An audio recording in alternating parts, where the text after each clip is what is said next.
ಇವತ್ತು ಯಾವುದೋ ಪುಸ್ತಕದ ಪಾಠ ಓದ್ತಿಲ್ಲ. ಆ ಪುಸ್ತಕದ ಪಾಠಕ್ಕಿಂತ ದೊಡ್ಡ ಪಾಠ ನಿನ್ನ ಬದುಕಿನ ಪಾಠ. ಈ ಜಗತ್ತಲ್ಲಿ ಯಾವುದು ಫ್ರೀಯಾಗಿ ಸಿಗಲ್ಲ. ಪ್ರಯತ್ನದಿಂದ ಪಡ್ಕೊಳ್ಳೋದ್ರ ಫೀಲಿಂಗೇ ಬೇರೆ. ಇವತ್ತು ನೀನಿರೋ ಪರಿಸ್ಥಿತಿ ನಾರ್ಮಲ್ ಸಿಚುವೇಶನ್ ಅಲ್ಲ, ನಿನ್ನ ಬದುಕನ್ನೇ ಬದಲಿಸೋ ಆ ಪರಿಸ್ಥಿತಿ. ನಿನ್ನನ್ನ ನೀನೊಂದ್ ಪ್ರಶ್ನೆ ಕೇಳ್ಕೊ, ನಿಜವಾಗ್ಲೂ ನೀನ್ ಟಾಪರ್ ಆಗ್ಬೇಕಾ? ಅಪ್ಪ ಅಮ್ಮನ ಕಣ್ಣಲ್ಲಿ ಖುಷಿ ನೋಡ್ಬೇಕಾ? ಅದು ಒಬ್ಬ ಸಕ್ಸಸ್ಫುಲ್ ಮಗ ಅಥವಾ ಮಗಳನ್ನ ನೋಡಿದಾಗ ಮಾತ್ರ ಬರುತ್ತೆ. ನಿನ್ನಿಂದ ನಿನ್ನ ಊರು, ನಿನ್ನ ಸ್ಕೂಲ್, ನಿನ್ನ ಕಾಲೇಜ್ ರೆಕಗ್ನೈಸ್ ಮಾಡೋ ರೀತಿ ಮಾಡೋಕೆ ಆಸೆನಾ? ಉತ್ತರ ಹೌದು ಅನ್ನೋದಾದ್ರೆ ಯೋಚಿಸ್ತೀನಿ, ನಾಳೆಯಿಂದ ಓದೋಕೆ ಸ್ಟಾರ್ಟ್ ಮಾಡ್ತೀನಿ. ಇದೆಲ್ಲವನ್ನ ಬಿಟ್ಟು ಈಗ್ಲೇ ಸ್ಟಾರ್ಟ್ ಮಾಡು. ಹುಟ್ತಾನೆ ಯಾರು ಟಾಪರ್ ಆಗಲ್ಲ. ಓದೋ ಆ ಪ್ರೊಸೆಸ್ ಆತನನ್ನ ಟಾಪರ್ ಮಾಡುತ್ತೆ. ಆ ಟಾಪರ್ ಕೂಡ ನಿಂತರನೇ ಒಬ್ಬ ಮನುಷ್ಯ. ಅದೇ 2 ಕಣ್ಣು, ಒಂದೇ ಬ್ರೈನು, ಅದೇ 2 ಕೈ, ಅದೇ 24 ಗಂಟೆ ಆಗಿದ್ರೆ ಡಿಫ್ರೆನ್ಸ್ ಏನು? ಡಿಫ್ರೆನ್ಸ್ ಇರೋದು ಆತನ ಆಲೋಚನೆಯಲ್ಲಿ, ಆತನ ಪ್ರಯತ್ನದಲ್ಲಿ, ಸೋಲನ್ನ ಒಪ್ಪದ ರೀತಿನಲ್ಲಿ. ಎಲ್ರೂ ಮಲ್ಗಿರ್ಬೇಕಾದ್ರೆ ಆತ ಓದ್ತಾನೆ. ಎಲ್ರ ಕೈಯಲ್ಲೂ ಮೊಬೈಲ್ ಇದ್ರೆ ಆತ ಬುಕ್ ಹಿಡ್ಕೊಂಡು ರಿವಿಷನ್ ಮಾಡ್ತಿರ್ತಾನೆ. ಎಲ್ರೂ ಆರಾಮಾಗಿದ್ರೆ ಆತ ತನ್ನ ತಪ್ಪುಗಳನ್ನ ತಿದ್ಕೊಳ್ಳೋಕೆ ನೋಡ್ತಿರ್ತಾನೆ. ಈ ಎಕ್ಸಾಮ್ ನಲ್ಲಿ ಟಾಪರ್ ಆಗೋದು ಅದು ಜಾದು ಅಲ್ಲ, ಅದು ಪ್ರಯತ್ನ, ಫೋಕಸ್, ಡಿಟರ್ಮಿನೇಷನ್ ನ ಮಾತು. ಆಕ್ಟಿವ್ ಮೈಂಡ್ ಸೆಟ್ ಇಟ್ಕೋ. ಪ್ರತಿದಿನ ಬೆಳಗ್ಗೆದ್ದು ನಿನಗ್ ನೀನೇ ಹೇಳ್ಕೋ, ನಾನ್ ಟಾಪ್ ಮಾಡ್ಲೇಬೇಕು, ನನ್ನನ್ನ ನಾನು ಸಾಬೀತ್ ಮಾಡ್ಕೊಳ್ಳೇಬೇಕು. ಪ್ರತಿದಿನ ಪ್ರತಿ ಕೆಲಸದಲ್ಲೂ 100% ಕೊಡು. ಮೈಂಡ್ ನಿನ್ಗೆ ಸುಸ್ತಾಗಿದೆ ಅಂದಾಗ ಮನಸ್ಸಿಂದ ಯೋಚಿಸು. ಇನ್ನು ಈಗ ಸ್ಟಾರ್ಟ್ ಮಾಡಿದ್ಯಾ, ಮೊಬೈಲ್ ಅನ್ನೋ ಡಿಸ್ಟ್ರಾಕ್ಷನ್ ಇಂದ ದೂರ ಆಗೋ. ಗೇಮ್ಸ್, ಇನ್ಸ್ಟಾಗ್ರಾಮ್, ವಾಟ್ಸಪ್ ಇವೆಲ್ಲ ನಿನ್ನ ಕನಸಿನ ನಿಜವಾದ ಶತ್ರುಗಳು. ಯೋಚಿಸು, ನೀನೊಂದು ಗಂಟೆ ಮೊಬೈಲ್ ನಲ್ಲಿ ಸ್ಕ್ರೋಲ್ ಮಾಡೋ ಟೈಮಲ್ಲಿ ನಿನ್ನ ಕಾಂಪಿಟೇಟರ್ 1 ಚಾಪ್ಟರ್ ಓದ್ ಮುಗಿಸಿರ್ತಾನೆ. ಇಬ್ರು ಎಕ್ಸಾಮ್ ರಿಸಲ್ಟ್ ಬಂದಾಗ ಯಾರ ಹೆಸರು ಮೆರಿಟ್ ಲಿಸ್ಟ್ ಅಲ್ಲಿ ಇರುತ್ತೆ ಅಂತ ಒಂದ್ಸತಿ ಯೋಚಿಸು. ಸ್ಮಾರ್ಟ್ ಆಗಿ ಓದು. ನೀನು ನಾನ್ ಡೈಲಿ 4 ಗಂಟೆ ಓದ್ತಿದ್ದೀನಿ, ನಾನ್ ಟಾಪರ್ ಆಗ್ತೀನಿ ಅಂತ ಖಂಡಿತ ಇಲ್ಲ. Quality study is more important. Topper ಯಾರಾಗ್ತಾರಂದ್ರೆ ಯಾರು ಅರ್ಥ ಮಾಡ್ಕೊಂಡು, ಗಮನ ಕೊಟ್ಟು, ರಿಪೀಟೆಡ್ ಆಗಿ ರಿವೈಸ್ ಮಾಡ್ಕೊಂಡು ಓದ್ತಿರ್ತಾನೋ ಆತ. ಆಕ್ಟಿವ್ ರೀಕಾಲ್ ಮಾಡು, ಡೌಟ್ ಕೇಳು, ಮಾಕ್ ಟೆಸ್ಟ್ ತಗೋ, ಪ್ರತಿದಿನ ಪ್ಲಾನ್ ಮಾಡು. ಪ್ರತಿದಿನ ಒಂದು ಯುದ್ಧ. ಆ ಯುದ್ಧ ಗೆದ್ದೋನೆ ರಾಜನಾಗೋದು. ಅಪ್ಪ ಅಮ್ಮನ ಕನಸನ್ನ ವೇಸ್ಟ್ ಆಗೋಕೆ ಬಿಡಬೇಡ. ಪ್ರತಿ ತಂದೆ ತಾಯಿಯ ಕನಸು ಒಂದೇ, ನನ್ನ ಮಕ್ಕಳು ಜೀವನದಲ್ಲಿ ದೊಡ್ಡದಾಗಿ ಏನಾದ್ರೂ ಮಾಡ್ಲಿ ಅಂತ.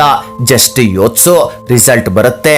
ನಿನ್ ತಾಯಿಯ ಕಣ್ಣಲ್ಲಿ ಕಣ್ಣೀರು, ಆದ್ರೆ ಅದು ದುಃಖದ ಕಣ್ಣೀರಲ್ಲ, ಅದು ಗರ್ವ, ಖುಷಿ, ಆಶೀರ್ವಾದ. ಅಪ್ಪನ ದೇಹ ವರ್ಷಗಳಿಂದ ಸುಸ್ತಾಗಿರಬಹುದು, ನಿನ್ನ ರಿಸಲ್ಟ್ ಆ ದೇಹಕ್ಕೆ ಚೈತನ್ಯ ಕೊಡುತ್ತೆ. ನೆನ್ಪಿಟ್ಕೋ, ಯೋಗ್ಯತೆ ಬಗ್ಗೆ ಹೇಳ್ಬೇಕಾಗಿಲ್ಲ. ಯಾರು ಟಾಪರ್ ಆಗ್ತಾರೋ ಆತನ ಪುಸ್ತಕ ಹೇಳುತ್ತೆ, ಆತನ ರಿಸಲ್ಟ್ ಹೇಳುತ್ತೆ. ಹೌದು, ಈ ನಂಬರ್ ಪ್ರಯತ್ನದಿಂದ ಜನ ಹೇಳ್ಬಹುದು ಇದನ್ನ ಬಿಟ್ಬಿಡು ಅಂತ. ಅದೇ ಜನ ನಿನ್ನನ್ನ ನೋಡ್ಬೇಕು. ಟಾಪರ್ ಆಗೋ. ನಿನ್ನ ಹೆಸರು ಪುಸ್ತಕದಲ್ಲ, ಮನಸ್ಸಲ್ಲಿ ಉಳಿಬೇಕು. ನಿನಗೆ ಅಂತ ಟೈಮ್ ಬರಲ್ಲ. ಈಗಿರೋದೆ ನಿನ್ನ ಟೈಮ್. ಈಗ ನೀನ್ ಎದ್ದೇಳಿಲ್ಲ ಅಂದ್ರೆ ಜೀವನದಲ್ಲಿ ಯಾವತ್ತು ಎದ್ದೇಳಲ್ಲ. ನೀನು ನಿನ್ನ ಟಾಪರ್ ಆಗೋ ಕನಸಿನ ಮಧ್ಯೆ ಇರೋದು ನಿನ್ನ ಫೋಕಸ್ಡ್, ಡಿಟರ್ಮೈಂಡ್ ಆಗಿರೋ ನಿನ್ನ ಎಫರ್ಟ್ಸ್ ಮಾತ್ರ. ಓದೋಕೆ ಸ್ಟಾರ್ಟ್ ಮಾಡು. ನನ್ನ ಲೈಫು ನಿನ್ ರೀತಿ ಅಲ್ಲ, ನಾನು ಓದ್ಬೇಕು. ಯಾಕಂದ್ರೆ ಜನ್ಮ ನೀಡಿದ್ದು ಅಮ್ಮ, ಹೊತ್ತು ಆಡ್ಸಿದ್ದು ಅಪ್ಪ. ಅವರಿಗಾಗಿ ನಾನು ಓದ್ಬೇಕು. ನಾನು ಒಂಟಿಯಾಗಿದ್ದಾಗ ಧೈರ್ಯ ತುಂಬಿದ್ದು ಅಮ್ಮ. ಆ ಅಮ್ಮನ ಧೈರ್ಯಕ್ಕೂ ಸ್ಫೂರ್ತಿಗಾರ ಅಪ್ಪ. ಅವರಿಗಾಗಿ ಓದ್ಬೇಕು. ಕೈತುತ್ತು ನೀಡಿದ್ದು ಅಮ್ಮ, ಆದ್ರೆ ಅದರ ಹಿಂದಿನ ಪರಿಶ್ರಮ ಅಪ್ಪಂದೆ. ಅವರಿಗಾಗಿ ಓದ್ಬೇಕು. ನಾನು ಅತ್ತಾಗ ಕಣ್ಣೀರು ಒರೆಸಿದ್ದು ಅಮ್ಮ, ಮೈಯಲ್ಲೇ ನಿಂತು ಕಣ್ಣೀರು ಹಾಕಿದ್ದು ಅಪ್ಪ. ಅವರಿಗಾಗಿ ಓದ್ಬೇಕು. ನಾನ್ ಸೋತಾಗ ಎದುರಲ್ಲಿ ಹತ್ತಿದ್ದು ಅಮ್ಮ, ಮನಸ್ಸಲ್ಲಿ ನೋವು ಅನುಭವಿಸಿದ್ದು ಅಪ್ಪ. ಅವರಿಗಾಗಿ ಓದ್ಬೇಕು. ನನಗೆ ದೇವತೆ ನನ್ನಮ್ಮ, ಆ ದೇವತೆಗೂ ದೇವರು ನನ್ನ ಅಪ್ಪ. ಅವರಿಗಾಗಿ ನಾನು ಓದ್ಬೇಕು. ಪ್ರತಿದಿನ ಅವರ ತ್ಯಾಗ ನಾನ್ ಸಕ್ಸಸ್ ಆಗ್ಬೇಕಂತ, ಅದಕ್ಕಾಗಿ ಓದ್ಬೇಕು. ಅಪ್ಪ ಅಮ್ಮನಿಗೆ ಅವರ ನಿದ್ದೆಗಿಂತ ನನ್ನ ಕನಸೇ ಮುಖ್ಯ. ಅವರಿಗಾಗಿ ಇನ್ನೂ ಚೆನ್ನಾಗಿ ಓದ್ಬೇಕು. ನಾನು ಕಂಡಿರೋ ಕನಸನ್ನ ನನಸು ಮಾಡೋದೇ ಅಪ್ಪ ಅಮ್ಮನ ಗುರಿ. ಅವರಿಗೋಸ್ಕರ ಓದ್ಬೇಕು ನಾನು. ಅಮ್ಮ ಜಲ್ದಿ ಬೆಳಗ್ಗೆ ಎದ್ದೇಳೋದು, ಅಪ್ಪ ರಾತ್ರಿ ಲೇಟಾಗಿ ಓವರ್ ಟೈಮ್ ಡ್ಯೂಟಿ ಮಾಡಿ ಮನೆಗೆ ಬರೋದು ನನಗೋಸ್ಕರ. ನನ್ನ ಎಜುಕೇಶನ್, ನನ್ನ ಊಟ, ನನ್ನ ಬಟ್ಟೆ, ನನ್ನ ಆರೋಗ್ಯಕ್ಕೆ ಅವರಿಗಾಗಿ ಓದ್ಬೇಕು ನಾನು. ಗುರಿ ಸಣ್ಣದಾಗಿರ್ಲಿ ದೊಡ್ಡದಾಗಿರ್ಲಿ, ಪ್ರತಿದಿನ ನನಗೆ ಓದೋ ಮುಖ್ಯ. ಯಾಕಂದ್ರೆ ನಾನು ಯಾಕೆ ಓದ್ತಿದ್ದೀನಿ ಅನ್ನೋದನ್ನ ನಾನ್ ಮರೆಯಲ್ಲ. ನನ್ನ ಕೈಯಲ್ಲಿ ಅಸಾಧ್ಯ ಅನ್ನೋದೇ ನನ್ನ ಶತ್ರು. ಈ ಓದೋ ಟೈಮಲ್ಲಿ ಸವಾಲುಗಳು ಬರುತ್ತೆ, ನಾನು ಎದ್ರಲ್ಲ, ಮುಂದುವರಿಸ್ತೀನಿ. ಇಲ್ಲಿ ಫೇಲ್ ಆಗೋದು ತಪ್ಪಲ್ಲ, ಪ್ರಯತ್ನ ಪಡದೆ ಫೇಲ್ ಆಗೋದು ತಪ್ಪು. ಇವತ್ತು ನಾನು ಓದೋ ಪುಸ್ತಕದ ಪ್ರತಿ ಹಾಳೆ ನಾಳೆ ನನ್ನ ಜೀವನದ ಅಧ್ಯಾಯವನ್ನ ರೂಪಿಸುತ್ತೆ. ಈ ಓದು ಮಾತ್ರನೇ ಒಬ್ಬ ವ್ಯಕ್ತಿಯನ್ನ ಡಾಕ್ಟರ್, ಇಂಜಿನಿಯರ್, ಆಫೀಸರ್ನಾಗಿ ಮಾಡೋದು. ಒಬ್ಬ ಹೆಣ್ಣು ಒಳಿಬೇಕಂದ್ರೆ ಕಷ್ಟ ಅನ್ನೋ ಬೆಂಕಿಯಲ್ಲಿ ಬೇಯಬೇಕು. ಅದೇ ಒಬ್ಬ ವಿದ್ಯಾರ್ಥಿ ಬೆಳಿಬೇಕಂದ್ರೆ ಪುಸ್ತಕದಲ್ಲಿ ಉರಿಬೇಕು. ಯೋಗ್ಯತೆ ಅನ್ನೋದು ಫ್ರೀಯಾಗಿ ಕೊಡಲ್ಲ, ಅದನ್ನ ಪರಿಶ್ರಮದಿಂದ ಪಡ್ಕೊಳ್ಬೇಕು. ಓದ್ತೀನಿ, ಚೆನ್ನಾಗಿ ಓದ್ತೀನಿ. ನನ್ನ ಕೈಯಲ್ಲಿ ಯಾವುದನ್ನ ಬದಲಾಯಿಸೋಕೆ ಸಾಧ್ಯವಿಲ್ವೋ ಅದನ್ನ ಬಿಟ್ಟು ನನ್ನ ಕೈಯಲ್ಲಿ ನನ್ನಲ್ಲಿ ಏನನ್ನ ಬದಲಾಯಿಸ್ಕೊಳ್ಬಹುದೋ ಅದನ್ನ ಬದಲಾಯಿಸ್ತೀನಿ. ಈ ಓದೋ ಟೈಮ್ನ ವೇಸ್ಟ್ ಮಾಡೋದಂದ್ರೆ ಜೀವನನೇ ವೇಸ್ಟ್ ಮಾಡ್ದಂಗೆ.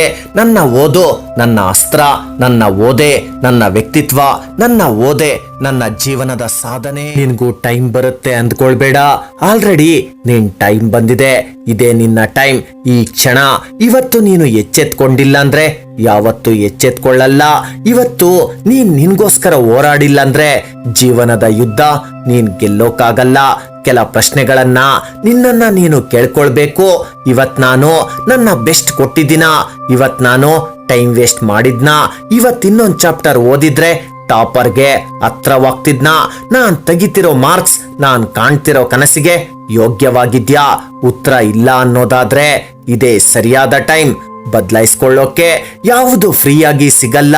ಟಾಪರ್ ಆಗೋದು ಕಷ್ಟ, ಹೌದು ಖಂಡಿತ ಕಷ್ಟ.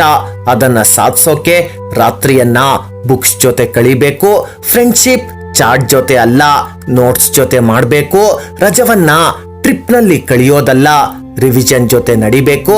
ಸ್ಟ್ರೆಸ್ ಅನ್ನೋದು ಪ್ರಾಕ್ಟೀಸ್ ನಿಂದ ದೂರವಾಗಬೇಕು. ಈ ರಸ್ತೆಯಲ್ಲಿ ಓದಿದ್ರೆ ಮಾತ್ರ IAS, doctor, engineer, topper name banner ನ ಟಾಪ್ ಅಲ್ಲಿ ಬರೋದು. ಈ ರೇಸ್ ನ ನೀನು ಮತ್ತು ನಿನ್ನ ಸೋಂಬೇರಿತನದ ನಡುವೆ ಇರೋದು. ನಿನ್ನ ಅಸ್ಲಿ ದುಶ್ಮನ್ ನಾಳೆ ಓದ್ತೀನಿ, ಈಗ ಮೂಡಿಲ್ಲ ಚಿಕ್ಕ ಲೆಸನ್ ಆಗೋಗುತ್ತೆ. ಇವೇ ನಿನ್ನ ಕನಸನ್ನ ಛಿದ್ರ ಮಾಡೋದು. ಪ್ರತಿ ಸತಿ ನಿನ್ನ ಸೋಂಬೇರಿತನವನ್ನ ಬ್ರೇಕ್ ಮಾಡ್ದಂಗೆ ಟಾಪರ್ ಆಗೋಕೆ ಒಂದು ಹೆಜ್ಜೆ ಮುಂದೋಗ್ತೀಯಾ. ರ್ಯಾಂಕ್ ಇಂತ ದೊಡ್ಡ ಹೆಸರಿಲ್ಲ. ಇವತ್ತಿನ SSLC PUC ಮಕ್ಕಳು ಟಾಪರ್ ಆಗೋರ ಭವಿಷ್ಯ ಬದಲಾಗುತ್ತೆ.